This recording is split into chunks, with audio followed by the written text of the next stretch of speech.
ಅಖಾಡ big fight ವಿಶೇಷ ನಾನು ಮತ್ತೆ ಮುಂದುವರಿಸ್ತಾ ಇದ್ದೀನಿ. 27 ಜನಗಳ ನರಮೇಧ ನಡೆದು ಹೋಗಿದೆ ಜಮ್ಮು ಕಾಶ್ಮೀರದಲ್ಲಿ ಇವತ್ತು ಉಗ್ರರಿಂದ. ಇದೀಗ ಸಂದೀಪ್ ಅವರು ಜಾಯ್ನ್ ಆಗಿದ್ದಾರೆ ನಮ್ಮನ್ನ, ಟ್ರಾವೆಲ್ ಏಜೆಂಟ್ ಇವರು. ಸಂದೀಪ್ ಅವರೇ ನಮಸ್ಕಾರ.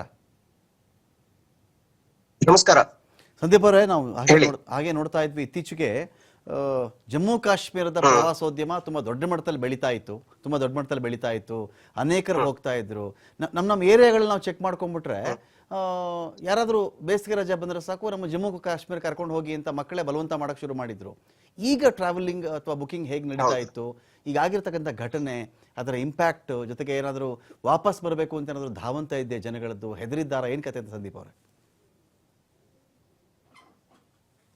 ಏಪ್ರಿಲ್, ಮೇ, ಜೂನ್ ಈ 3 ತಿಂಗಳು ಪೀಕ್ ಸೀಸನ್ ಕಾಶ್ಮೀರ್ಗೆ. ಓಕೆ, ಇಲ್ಲಿ ರಜೆನೂ ಇರುತ್ತೆ, ಪ್ಲಸ್ ಅಲ್ಲಿ ವೆದರ್ ಒಳ್ಳೆ ಇದ್ದ ಕಾರಣ it is the peakest of the peak period. Okay, ಹೆಚ್ಚಾಗಿ ಬುಕಿಂಗ್ ಗಳೆಲ್ಲ ಫೆಬ್ರವರಿಯಲ್ಲೇ ಬುಕಿಂಗ್ಸ್ ಕಂಪ್ಲೀಟ್ ಆಗುತ್ತೆ. ಯಾಕಂತ ಹೇಳಿದ್ರೆ ಈಗ ಏರ್ ಫೇರ್ಸ್ ಎಲ್ಲ ಸಿಕ್ಕಾಪಟ್ಟೆ ಹೈ ಇದೆ. ಓಕೆ, ಸೊ ಅಂದ್ರೆ ಅಷ್ಟು ಡಿಮಾಂಡ್ ಇದ್ದ ಕಾರಣ the air fares are very high. So Feb ಒಳಗೆ ಎಲ್ಲ ಬುಕಿಂಗ್ಸ್ ಗಳು ಮುಗ್ದಾಗ್ತದೆ up till May. June booking ಎಲ್ಲ ಈಗ ನಡೀತಾ ಇದೆ, ಎನ್ಕ್ವೈರೀಸ್ ಇದೆ and there is good demand. Last year almost 35 lakhs tourists have visited Jammu and Kashmir. Okay. ಈಗ ಹೇಗೆ ಸಂದೀಪ್? ಈಗಂದ್ರೆ ಇದು ನ್ಯೂಸ್ ಈಗ ಬರುವ ಮೊದಲ ತನಕ ಡಿಮಾಂಡ್ ಇತ್ತು, ಇನ್ನೂ ಡಿಮಾಂಡ್ ಇದೆ. Air fares are still high. June ತಿಂಗಳಲ್ಲೂ ಹೈ ಇದೆ air fare. Okay, so only ಅವರಿಗೆ ಜನರಿಗೆ ಈಗ ಪ್ರಾಬ್ಲಮ್ ಅಂತ ಹೇಳಿದ್ರೆ ಹೈ ಏರ್ ಫೇರ್. ಅದು ಹೈ ಏರ್ ಫೇರ್ ಯಾಕಿದೆ ಅಂತ ಹೇಳಿದ್ರೆ ಡಿಮಾಂಡ್ ಇದ್ದ ಕಾರಣ ಹೈ ಏರ್ ಫೇರ್ ಇದೆ. ಓಕೆ. ಅಲ್ಲ, ಇನ್ನೊಂದು ಕೇಳ್ಬೇಕಿತ್ತು ನಾನು ಸಂದೀಪ್ ನಿಮ್ಮನ್ನ, ಕೇಳ್ಬೇಕಾಗಿತ್ತು ನಾನು. ಈಗ ಜಮ್ಮು ಕಾಶ್ಮೀರ ಅಂತ ಬಂದಾಗ ಜನ ಪ್ರಿಫರ್ ಮಾಡೋ ಪ್ಲೇಸ್ಗಳು ಯಾವ್ಯಾವು? ಈಗ ಪಹಲ್ಗಾಮಲ್ಲಿ ಈ ತರ ಆಗಿದೆ, ಇಲ್ಲ ಡೋಲಿಯಲ್ಲಿ ಹೋಗ್ಬೇಕಾಗಿತ್ತು ಅನ್ನೋ ಸ್ಥಳಗಳಿದೆಯಲ್ಲ, ಯಾವ್ಯಾವ ಸ್ಥಳಗಳಿಗೆ ಡಿಮ್ಯಾಂಡ್ ಜಾಸ್ತಿ ಇರುತ್ತೆ? ಮಕ್ಕಳು ಜಾಸ್ತಿ ಪ್ರಿಫರ್ ಮಾಡ್ತಾರಾ, ಇಲ್ಲ ಹನಿಮೂನ್ ಪ್ಯಾಕೇಜ್ಗಳು ಜಾಸ್ತಿನಾ, ಇಲ್ಲ ಒಂದ್ ರೀತಿಯಲ್ಲಿ ಪ್ಯಾಕೇಜ್ ಟೂರ್ಗಳ ರೀತಿಯಲ್ಲಿ ಸುಮಾರು 50-60 ಜನ ಒಟ್ಟೊಟ್ಟಿಗೆ ಹೋಗ್ತಾರಾ, ಹೇಗಿದು ಅಂತ? ಜಮ್ಮು ಅಂಡ್ ಕಾಶ್ಮೀರ್ ಮಕ್ಕಳು ಹೆಚ್ಚಾಗಿ ಪ್ರಿಫರ್ ಮಾಡೋದು ದ ರೀಸನ್ ಏನಂತ ಹೇಳಿದ್ರೆ ಸ್ನೋಯಿಂಗ್ ಇಂದಾಗಿ. ಯಾಕಂತ ಹೇಳಿದ್ರೆ ಇಂಡಿಯಾದಲ್ಲಿ ಹಿಮಾಚಲ್ ಪ್ರದೇಶ್, ಸಿಕ್ಕಿಂ ಮತ್ತೆ ಜಮ್ಮು ಅಂಡ್ ಕಾಶ್ಮೀರ್ ಈ 3 ಜಾಗೆಯಲ್ಲಿ ಮಾತ್ರ ನಮ್ಗೆ ಸ್ನೋಯಿಂಗ್ ಸಿಗತ್ತೆ. ಮತ್ತೆ ಈ ಟೈಮ್ ಅಲ್ಲಿ ಗುಲ್ಮಾರ್ಗ್ ಅಲ್ಲಿ ಹೈಯೆಸ್ಟ್ ಸ್ನೋಯಿಂಗ್ ಇರುತ್ತೆ. ಸೊ ಹೆಚ್ಚಾಗಿ ಫಾರ್ ಸ್ನೋ ನೋಡ್ಲಿಕ್ಕೆ ಹೋಗುವವ್ರ ಮಕ್ಕಳೆಲ್ಲ ಹೆಚ್ಚಾಗಿ ಪ್ರಿಫರ್ ಮಾಡೋದು Gulmarg. Okay. Pahalgam is more scenic, ಅದ ಕಾರಣ ಹೆಚ್ಚಾಗಿ ಪಹಲ್ಗಾಮಿಗೆ ಹೋಗೋದು. ಶ್ರೀನಗರ್ ಹೇಗೂ ಇದೆ, ಮತ್ತೆ ಇನ್ನೊಂದು ಹೊಸ್ತು ಪ್ಲೇಸ್ ಈಗ is getting very popular, Doodhpathri ಅಂತ. ಓಕೆ. ಸೊ ಅದು ಈಗ ಐಟ್ನರಿಯಲ್ಲಿ ಇನ್ಕ್ಲೂಡ್ ಆಗ್ತಾ ಇದೆ. It is getting very popular. Okay. So ಆದ್ರೆ ಮೇಜರ್ ಪಹಲ್ಗಾಮ್, ಗುಲ್ಮಾರ್ಗ್, ಶ್ರೀನಗರ್ ಮತ್ತೆ ಸೋನ್ಮಾರ್ಗ್ ಹೆಚ್ಚಾಗಿ ಡೇ ಟ್ರಿಪ್ಸ್ ಮಾಡೋದು, ಬೆಳಿಗ್ಗೆ ಹೋಗಿ by evening come back to Srinagar. Okay, fine. Colonel Venkatesh Naik sir, ನನ್ನ ಪಾಯಿಂಟ್ ಇಲ್ಲಿ, ಇಷ್ಟು ಪ್ರದೇಶಗಳಲ್ಲಿ, ಜಮ್ಮು ಕಾಶ್ಮೀರದ ಇಷ್ಟು ಪ್ರದೇಶಗಳಲ್ಲಿ ಸ್ವಲ್ಪ ಮಟ್ಟಿಗೆ ಭದ್ರತೆ ಇರುತ್ತೆ, ಈಗ ಅಲ್ಲಿ ಹೋಗಿರತಕ್ಕಂಥ ಪ್ರವಾಸಿಗರು ಸ್ವಲ್ಪ ನಿರ್ಭೀತಿಯಿಂದ ಇರಬಹುದು ಅನ್ನೋ ಸ್ಥಳ ಇದೆಯಾ, ಅಥವಾ ಯಾವುದನ್ನು ಹೇಳಕ್ಕಾಗಲ್ಲಪ್ಪ ನಾವಲ್ಲಿ, ಅಲ್ಲಿ ಯಾವಾಗ ಏನ್ ಬೇಕಾದ್ರೂ ಆಗಬಹುದು ಅನ್ನೋ ಸನ್ನಿವೇಶ ಇರಬಹುದಾ ಅಂತ? ಈಗ ಆಕ್ಚುಲಿ ಜಮ್ಮು ಅಂಡ್ ಕಾಶ್ಮೀರದಾಗ ಅವ್ರು ಹೇಳಿದಂಗ ನಮ್ಮ ಟೂರಿಸ್ಟ್ ಏಜೆಂಟ್ ಹೇಳಿದ್ರಲ್ಲ, ಇದು ಟೂರಿಸ್ಟ್ ಸ್ಪಾಟ್ಸ್ ಅಂದ್ರೆ ಗುಲ್ಮಾರ್ಗ್, ಸೋನಾಮಾರ್ಗ್ ಮತ್ತು Pahalgam, these are the places they visit. ಇಲ್ಲಿ ಎಲ್ಲ ಕಡೆ ಆರ್ಮಿ ಇದೆ. ಆರ್ಮಿ ಅಲ್ಲದೆ ಇಂಟರ್ಲ್ಯಾಂಡ್ ದಲ್ಲಿ ರಾಷ್ಟ್ರ ರೈಫಲ್ಸ್ ಇದೆ. ಬಟ್ ನಾ ಹೇಳಿದಂಗೆ ಏನಪ್ಪಾ ಅಂದ್ರೆ ಎಂಟೈರ್ ಜಮ್ಮು ಅಂಡ್ ಕಾಶ್ಮೀರ್ ಆಗಲಿ, LOC ಆಗಲಿ, inch by inch, feet by feet cover ಮಾಡಕ್ ಆಗೋದಿಲ್ಲ ಸರ್. ಟೆರರಿಸ್ಟ್ ಬರೋದು ಹೋಗೋದು ಯು ಕ್ಯಾನಾಟ್ ರೂಲ್ ಔಟ್. ಮತ್ತು ಇನ್ನು ವಿಷಯ, ನಾನು 6 ವರ್ಷ ಟೋಟಲ್ ಜಮ್ಮು ಅಂಡ್ ಕಾಶ್ಮೀರದಲ್ಲಿ ಸರ್ವ್ ಮಾಡಿ ನಾನು. ಅಂಡ್ ರೀಸೆಂಟ್ಲಿ ಕಾಶ್ಮೀರ ಪ್ರಾಪರ್ ಶ್ರೀನಗರದಲ್ಲಿ 2 ವರ್ಷ ಇದ್ದೆ.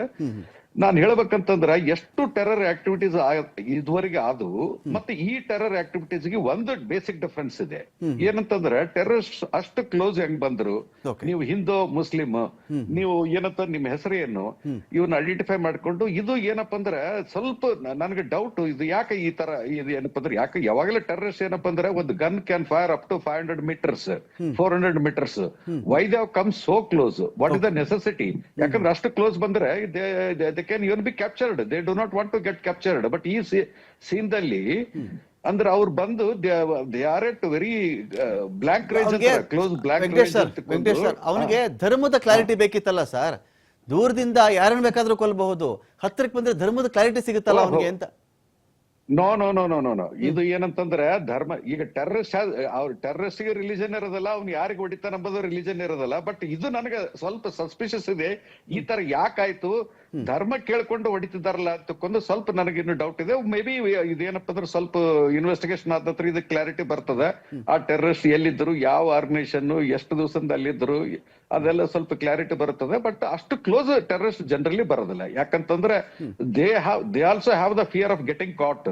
ಸರ್ ನಾನು ಇದು ಮೊಟ್ಟ ಮೊದಲ ಬಾರಿಗೆ ಕೇಳಿದ್ದು ಸರ್ ವೆಂಕಟೇಶ್ ಸರ್, ನಾನು ಕೂಡ ಇದನ್ನ ಮೊಟ್ಟ ಮೊದಲ ಬಾರಿಗೆ ಕೇಳಿದ್ದು. ಟೆರರಿಸ್ಟ್ ಅಂದ್ರೆ ಎಲ್ಲ ಒಂದ್ ಕಡೆ ಜನ ಸೇರಿರ್ತಾರೆ, ಬರ್ತಾರೆ, ಬಾಂಬ್ ಎಸಿತಾರೆ, ಗ್ರೆನೇಡ್ ಹಾಕ್ಬಿಡ್ತಾರೆ, ಇಲ್ಲ AK-47 ಅಲ್ಲಿ ಟ್ರಿಗರ್ ಎಳೆದು ಬಿಡ್ತಾರೆ, ಎಲ್ಲರನ್ನು ಕೊಂದು ಹೊರಟು ಬಿಡ್ತಾರೆ, ಕೆಲವೇ ಕ್ಷಣಗಳಲ್ಲಿ ಮಾಯ ಆಗ್ಬಿಡ್ತಾರೆ.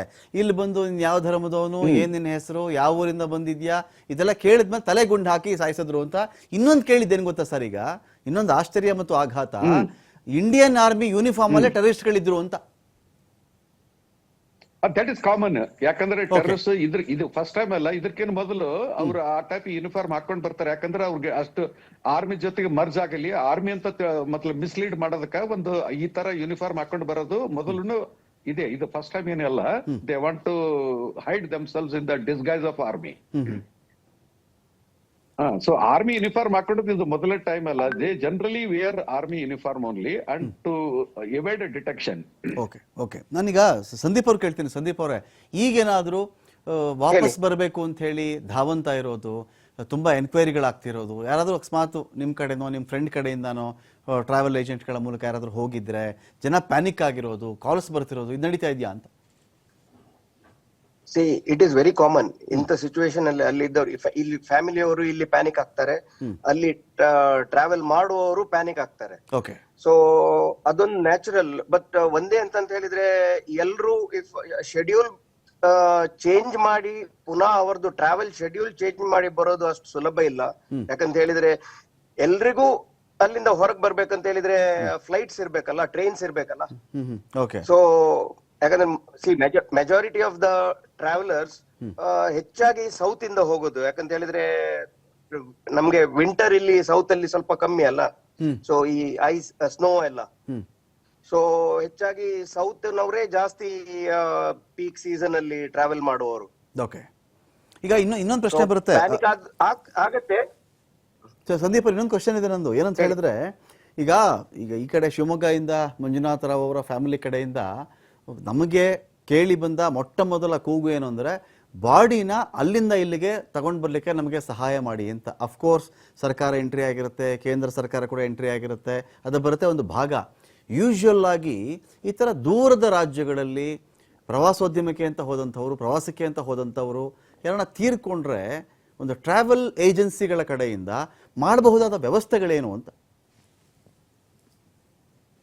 ಅದ್ ಪ್ರೊಸೀಜರ್ ಸ್ವಲ್ಪ ಲೆಂತಿ ಇದೆ. ಯಾಕಂತ ಹೇಳಿದ್ರೆ FIR ಆಗ್ಬೇಕು. FIR ಆದ ನಂತರ ಪೊಲೀಸ್ ರಿಲೀಸ್ ಮಾಡೋ ತನಕ ಬಾಡಿ ತಕೊಂಡು ಹೋಗ್ಲಿಕ್ಕೆ ಆಗೋದಿಲ್ಲ. ಪ್ಲಸ್ ಇನ್ನೊಂದ್ ಏನಂತ ಹೇಳಿದ್ರೆ ಎಲ್ಲಾ ಏರ್ಲೈನ್ ಅಲ್ಲೂ ಕಾರ್ಗೋ ಬಾಡಿ ತರುವ ಕಾರ್ಗೋ ಇರೋದಿಲ್ಲ. ಈಗ ಇಂಡಿಗೋ ಏರ್ಲೈನ್ ಅಲ್ಲಿ ಇದೆ ಬಾಡಿ ಇದು ಮಾಡುವಂತದ್ದು, ಕಾರ್ಗೋ ಅಲ್ಲಿ ಆದ್ರೆ ಅದಕ್ಕೂ ಒಂದು ಪ್ರೊಸೀಜರ್ ಇದೆ. ಆ ಪ್ರೊಸೀಜರ್ ಪ್ರಕಾರವೇ ಆಗ್ಬೇಕು. So it is not body immediate ತರ್ಲಿಕ್ಕೆ ಸ್ವಲ್ಪ ಕಷ್ಟ ಇದೆ. ಅಂದ್ರೆ ಈ ಆಲ್ ದಿಸ್ ಫಾರ್ಮ್ಯಾಲಿಟೀಸ್ ಕಂಪ್ಲೀಟ್ ಆದ ನಂತರವೇ ಬಾಡಿ ತರಬಹುದು. ಅಂಡ್ ಮೇನ್ಲಿ ಪೊಲೀಸ್ ಕ್ಲಿಯರೆನ್ಸ್ ಇಲ್ಲದೆ ಆಗುದೇ ಇಲ್ಲ. ಅಂದ್ರೆ ಅಂದಾಜು ಈಗ ಅಕಸ್ಮಾತ್ ಯಾರೋ ಪ್ರವಾಸಕ್ಕೆ ಹೋಗಿರ್ತಾರೆ, ಯಾರಿಗೂ ಆತರ ಆಗದೆ ಇರಲಿ, ಅಟ್ಯಾಕ್ ಆಗಿ ಸತ್ತು ಹೋಗೋದು ಒಂದು ಭಾಗ. ಅಕಸ್ಮಾತ್ ಅಟ್ಯಾಕ್ ಆಗ್ಲಿಲ್ಲ, ಅವ್ರಿಗೇನೋ ಹೃದಯಾಘಾತ ಆಯ್ತು, ಚಳಿಗೆ ಏನೋ ಆಯ್ತು, ಆಕ್ಸಿಜನ್ ಸಾಲಿಲ್ಲ, ಏನೋ ಕಾರಣ ತೀರ್ಕೊಂಡ್ಬಿಟ್ರು ಅಂದಾಗ ಅದ್ ತರದ್ ಹೇಗೆ ಪ್ರೊಸೀಜರ್ಸ್? ಎಷ್ಟು ದಿನ ಬೇಕಾಗುತ್ತೆ ಒಂದು ಬಾಡಿ ಬರಬೇಕು ಬೆಂಗಳೂರಿಗೆ ಅಥವಾ ಕರ್ನಾಟಕಕ್ಕೆ ಅಂದ್ರೆ? 48 ಅವರ್ಸ್ ಮಿನಿಮಮ್ ಬೇಕಾಗುತ್ತೆ. 48 ಅವರ್ಸ್ ಅಲ್ಲಿ. ಓಕೆ. ಥ್ಯಾಂಕ್ ಯು ಸಂದೀಪ್ ಅವರೇ, ನಮ್ಮ ಜಾಯ್ನ್ ಆಗಿ ಮಾತನಾಡೋದಕ್ಕಾಗಿ. Thank you Venkatesh sir. ಸಾಕಷ್ಟು ವಿಷಯಗಳ ಬಗ್ಗೆ ವೆಂಕಟೇಶ್ ನಾಯ್ಕ್ ಸರ್ ನಮಗೆ ಮಾಹಿತಿ ತಿಳಿಸ್ಕೊಟ್ಟಿದ್ರಿ. Thank you so much Venkatesh Naik ಅವರೇ. ಇದೀಗ ನಮ್ಮನ್ನ ಭಾಸ್ಕರ್ ಅವರು ಜಾಯ್ನ್ ಆಗ್ತಾ ಇದ್ದಾರೆ, ನಿವೃತ್ತ ಸೇನಾಧಿಕಾರಿ ಇವರು. ಭಾಸ್ಕರ್ ಅವರೇ ನಮಸ್ಕಾರ. ನಮಸ್ಕಾರ. ಆಗಬಾರ್ದಾಗಿತ್ತು ಈ ಒಂದು ಘಟನೆ ಭಾಸ್ಕರ್ ಅವರೇ. ಹೌದು. ನಿಜವಾಗ್ಲೂ ತುಂಬ ದುಃಖಕರ ಒಂದು ಬೆಳವಣಿಗೆ. ಏನು ಹೇಳಕ್ ಬಯಸ್ತೀರಿ? ಇದನ್ನು ಮಟ್ಟ ಹಾಕೋದು ಹೇಗೆ? ಇದಕ್ಕೆ ಪರಿಹಾರ ಯಾವತ್ತು? ಫುಲ್ ಸ್ಟಾಪ್ ಯಾವತ್ತು ಇದಕ್ಕೆ ಅಂತ? ತುಂಬಾ ದುಃಖಕರಕ್ಕಿಂತ ಜಾಸ್ತಿ ಅಂತ ಹೇಳ್ಬೇಕು. ಇದಕ್ಕೆ ಒಂದು ಮಿತಿನೇ ಇಲ್ಲ ಅಂತಾನೆ ಹೇಳ್ಬೇಕು.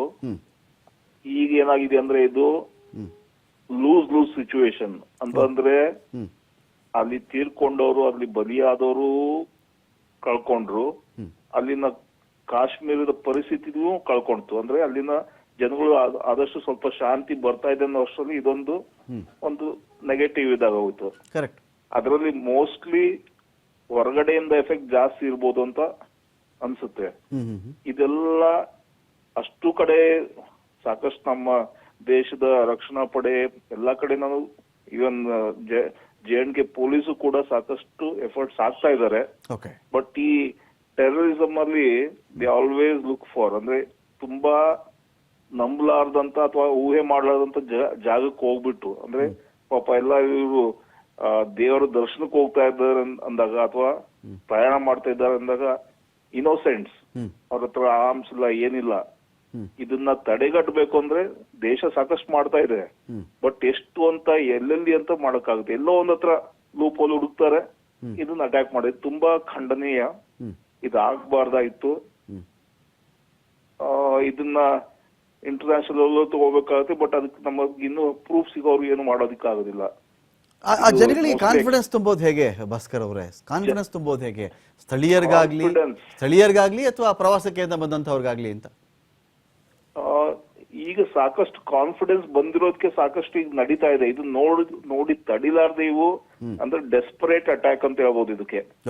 ಸಾಕಷ್ಟು ಕಾನ್ಫಿಡೆನ್ಸ್ JNK ನಲ್ಲಿ ಬಂದಿದೆ, ಜನಗಳಲ್ಲೂ ಕಾನ್ಫಿಡೆನ್ಸ್ ಬಂದಿದೆ, ಪ್ರವಾಸಿಗರಲ್ಲೂ ಕಾನ್ಫಿಡೆನ್ಸ್ ಬಂದಿದೆ. ನಾವು ಒಂದು ಟೈಮಲ್ಲಿ ನೋಡಿದ್ವಿ, ಅಲ್ಲಿ ಒಬ್ಬ ಪ್ರವಾಸಿಗರನ್ನು ಇರ್ತಿರ್ಲಿಲ್ಲ ಕಾಶ್ಮೀರದಲ್ಲಿ. ಇವತ್ತು ಸಾವಿರಾರು ಲಕ್ಷಾಂತರ ಪ್ರವಾಸಿಗರು ಇದ್ದಾರೆ.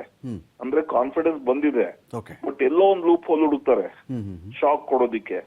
ಇದು ಸ್ವಲ್ಪ ಊಹೆ ಮಾಡೋಕ್ಕೂ ಆಗಲ್ಲ. ಅಥವಾ ಇವನ್ ಸಿಸ್ಟಮ್ನು ಅಷ್ಟೊಂದು ಪರ್ಫೆಕ್ಟ್ ಆಗಿ loopholes zero loophole ಮಾಡೋದಂತೂ ಇಂಪಾಸಿಬಲ್. ಈಗ ಅಮೆರಿಕಾನೇ ತಗೊಳ್ಳಿ, ಸ್ಕೂಲಲ್ಲಿ ಎಷ್ಟೇ ಇದಿದ್ರು ಸಹಿತ ಸ್ಕೂಲ್ಗಳಲ್ಲಿ ಅಟ್ಯಾಕ್ ಆಗುತ್ತೆ, ಚರ್ಚ್ಗಳಲ್ಲಿ ಅಟ್ಯಾಕ್ ಆಗುತ್ತೆ, ಎಲ್ಲೆಲ್ಲೋ ಅಟ್ಯಾಕ್ ಆಗುತ್ತೆ. ಆ ತರ ಇದ್ದಾಗ ಇದು ಸಹಿಸೋದಕ್ಕೆ ಆಗೋದಿಲ್ಲ. ಆದ್ರೆ ನಾವು ಅದನ್ನ ಸ್ವೀಕರಿಸಲೇಬೇಕಾಗುತ್ತೆ. ಅದು ಸಿಸ್ಟಮ್ ಫೇಲ್ಯೂರ್ ಅಂತ ಹೇಳಕ್ ಆಗೋದಿಲ್ಲ. ಯಾಕಂದ್ರೆ ಲೂಪ್ ಹೋಲ್ಸ್ 100% ಲೂಪ್ ಹೋಲ್ಸ್ ಇಲ್ಲದೆ ಇರೋಕೆ ಎಲ್ಲೂ ಸಾಧ್ಯನೇ ಇಲ್ಲ. ಎಲ್ಲೋ ಅನ್ನತ್ರ ಹುಡುಕ್ತಾರೆ. ಅದನ್ನ ಹುಡುಕ್ಬಿಟ್ಟು ಮಾಡಿದಾಗ ಇದರಲ್ಲಿ ನಾವು ಕಾನ್ಫಿಡೆನ್ಸ್ ಕಳ್ಕೊಳ್ಳೋ ಅಂತ ಒಂದು ಇದಲ್ಲ, ನೋವಾಗುತ್ತೆ. ಆದ್ರೆ ನಾವು ಸಿಸ್ಟಮ್ಗೆ ನಂಬಲೇಬೇಕಾಗುತ್ತೆ, ಕಾನ್ಫಿಡೆನ್ಸ್ ಉಳಿಸ್ಕೋಬೇಕಾಗುತ್ತೆ. ಸಿಸ್ಟಮ್ ಸ್ವಲ್ಪ ಎಕ್ಸ್ಟ್ರಾ ಎಫರ್ಟ್ಸ್ ಲೂಪ್ ಹೋಲ್ಸ್ ಎಲ್ಲ ಆಗ್ಬಹುದು. ಇನ್ನೊಂದಂದ್ರೆ ನಮ್ಮಲ್ಲಿ ಏನಾಗಿ ಅಂದ್ರೆ ಪ್ರಿಯಂಪ್ಟ್ ಮಾಡ್ಬೇಕು. ಅಂದ್ರೆ ಅದಕ್ಕೊಂದು ಇನ್ನೊಂದು ಸಜೆಷನ್ ನಮ್ಮ ಸಿಸ್ಟಮ್ಗೆ ಏನ್ ಸಜೆಷನ್ ಕೊಡ್ಬೇಕು ಅಂದ್ರೆ ಒಂದು ಥಿಂಕ್ ಟ್ಯಾಂಕ್ ಅಂತ ಕೂತ್ಕೋಬೇಕು. ಅಂದ್ರೆ ಎಲ್ಲಿ ಲೂಪ್ ಹೋಲ್ಸ್ ಕಾಮನ್ ಆಗಿ ಲೂಪ್ ಹೋಲ್ಸ್ ಅಂದ್ರೆ ಅಲ್ಲಿ ಫೀಲ್ಡ್ ಅಲ್ಲಿ ಇರೋದ್ ನೋಡಲ್ಲ. ಥಿಂಕ್ ಟ್ಯಾಂಕ್ ಅಲ್ಲಿ ಕೂತ್ಕೊಂಡ್ಬಿಟ್ಟು ಫೋರ್ಕಾಸ್ಟ್ ಮಾಡ್ಬೇಕು. ಅಲ್ಲಿ ಬರ್ಬೋದು, ಅಲ್ಲಿ ಆಗ್ಬೋದು. ಇಂಟೆಲಿಜೆನ್ಸ್ ನಡೀತಾ ಇದೆ. ಇಂಟೆಲಿಜೆನ್ಸ್ ಒಂದ್ ಕಡೆ ಆಯ್ತು, ಇನ್ನೊಂದು ಫೋರ್ಕಾಸ್ಟಿಂಗ್. ಆ ತರ ಮಾಡಿದ್ರೆ ಇಂಥವನ್ನ ತಪ್ಪಿಸೋ ಚಾನ್ಸ್ ಇರುತ್ತೆ. ಅವಾಗ ಕಾನ್ಫಿಡೆನ್ಸ್ ಸ್ವಲ್ಪ ಬೆಳೆಸಬಹುದು. ಇದು ನಮ್ಮ ಅನಿಸಿಕೆ. ಥ್ಯಾಂಕ್ ಯು ಭಾಸ್ಕರ್ ಅವರೇ, TV5 ಜೊತೆಯಲ್ಲಿ ಮಾತನಾಡೋದಕ್ಕಾಗಿ. Thank you so much.